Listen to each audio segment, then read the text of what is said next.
नमस्कार।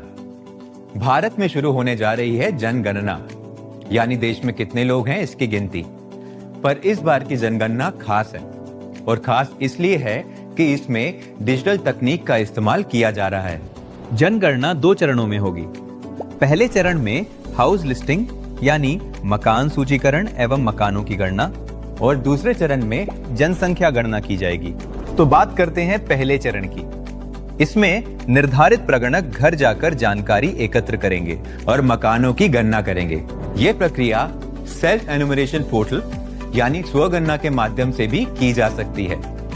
इसमें परिवार का मुखिया या कोई सदस्य पोर्टल पर जाकर अपने घर और सुविधाओं से जुड़ी जानकारी स्वयं भर सकता है। ध्यान रखें, एक मोबाइल नंबर से केवल एक ही घर का लॉगिन संभव है, जिसकी एंट्री परिवार के मुखिया की ओर से होगी। मुखिया का नाम बदला नहीं जा सकता। लोगों द्वारा पहले से जानकारी भरे जाने से गणना आसान और तेज हो जाती है। स्वगणना एक विशेष सुविधा है। ये उस विशेष राज्य या संघ राज्य क्षेत्र में मकान सूचीकरण कार्य शुरू होने से 15 दिन पहले उपलब्ध कराया जाएगा, और ये सुविधा उस राज्य या संघ राज्य क्षेत्र में 15 दिन के लिए ही उपलब्ध रहेगी। जो चाहे वो स्वगणना के तहत पहले ही अपना विवरण दर्ज कर सकता है। स्वगणना पोर्टल में एंट्री का तरीका। सबसे पहले पोर्टल खोलें, फिर अपना राज्य या केंद्र शासित प्रदेश भरें, फिर कैप्चा भरें। इसके बाद स्वागत स्क्रीन आगे के चरणों का मार्गदर्शन करेगी। परिवार की मुखिया, जैसे यहाँ सुशीला देवी, अपना नाम और मोबाइल नंबर दर्ज करती हैं। अपनी भाषा चुनें, फिर OTP से सत्यापन होता है। पूरी प्रक्रिया सुरक्षित और बहुत आसान है। जिला। इसके बाद हमारा यहाँ पे लोकेशन वाला पेज ओपन हो जाता है। जब आप कंप्यूटर से लॉगिन करते हैं तो इस तरह से स्क्रीन आपकी ओपन होती है। यहाँ पे आप डिस्ट्रिक्ट सेलेक्ट कर लेंगे, यहाँ पर एंटर कर लेंगे हम लोग कीबोर्ड से, और पिन कोड भी एंटर कर देंगे। फिर नीचे जो सर्च बार है, इसमें हम अपने गांव का या फिर टाउन का या फिर लोकेलिटी या फिर हेमलेट या फिर घर के आसपास कोई प्रसिद्ध स्थान हो, लैंडमार्क हो, उसको यहाँ पर एंटर करेंगे।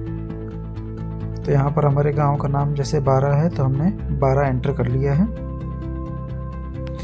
इसके बाद सर्च करने पर नीचे हमें मैप पर वो मिल जाएगा, और कंट्रोल और माउस का जो स्क्रॉल वाला बटन होता है, स्क्रॉल वाला, रोलर वाला, उसका इस्तेमाल करते हुए हम जूम करेंगे लोकेशन पे, और इस तरह से हमें मैप को इस येलो वाले पॉइंटर पर प्लेस करना है। जिस भी पोजीशन को हमको टैग करना है, जिस भी घर को हमें टैग करना है, जैसे कि हमारा घर ये हम यहाँ पे टैग करके दिखा रहे हैं, तो हमें अपने मैप को उस ग्रिड पर लेके जाना है। ये जो येलो पॉइंट दिख रहा है, ठीक है, तो यहाँ पर हमारा घर देख सकते हैं, जैसे हमने टैग कर दिया, ठीक है।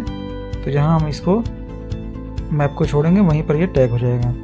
टैग करने के बाद यहाँ से हम कन्फर्म लोकेशन पे क्लिक कर देंगे, और यहाँ से सेव एंड नेक्स्ट कर देंगे। तो इस तरह से हमारा ये आगे क्वेश्चंस ओपन हो जाएंगे। तो वही पोर्टल अगर हम अपने फ़ोन में लॉगिन करते हैं और फ़ोन से सेल्फ इमरेशन करते हैं, तो इसी तरह से हमारे पास यहाँ भी पेज खुलेगा लोकेशन डिटेल्स वाला, इस तरह से देख सकते हैं आप। और इसके बाद यहाँ पर स्टेट हमारा ऑटोमेटिकली सिलेक्टेड आएगा। डिस्ट्रिक्ट यहाँ से हम सिलेक्ट कर लेंगे, अपना टाइप करके ढूंढ लेंगे। यहाँ पर अलवर डिस्ट्रिक्ट हो गया, पिन कोड उसके बाद एंटर करेंगे, ठीक है। इस तरह से हम लोकेशन को अपने ट्रैक करेंगे। उसी तरह से यहाँ पर अपने गांव या टाउन का नाम डाल करके या फिर अपने घर के आसपास का कोई लैंडमार्क भी डाल के आप ढूंढ सकते हैं, ठीक है। जैसे यहाँ पर हम अपने गांव का नाम डाल देते हैं, ठीक है। इसी तरह से आपके घर के आसपास कोई अच्छा लैंडमार्क है जो प्रसिद्ध हो, गूगल पे दिखता हो, वो भी आप डिटेल यहाँ पे डालेंगे, ठीक है।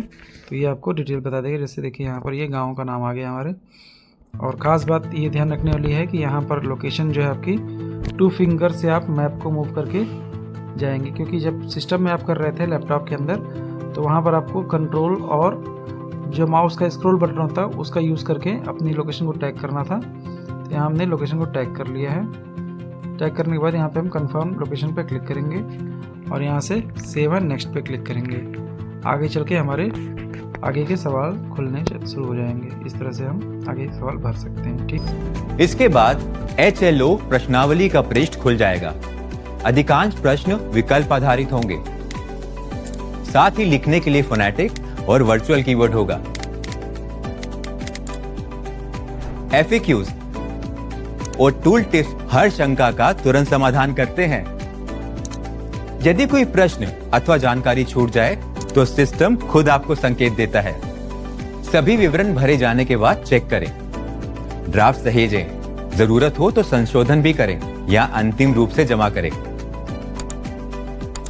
सबमिशन के बाद H से जुड़ा 11 अंकों का SCID आपको दिखाई देगा। यह आपको SMS से भी मिलेगा। जब प्रगणक आपके घर आए तो ये SCID आप उनसे साझा करें। आपकी दी गई सही जानकारी से हमारा देश सिर्फ मजबूत ही नहीं बनता, बल्कि उसकी वास्तविक तस्वीर भी सामने आती है। तो भागीदार बने और सहयोग करें।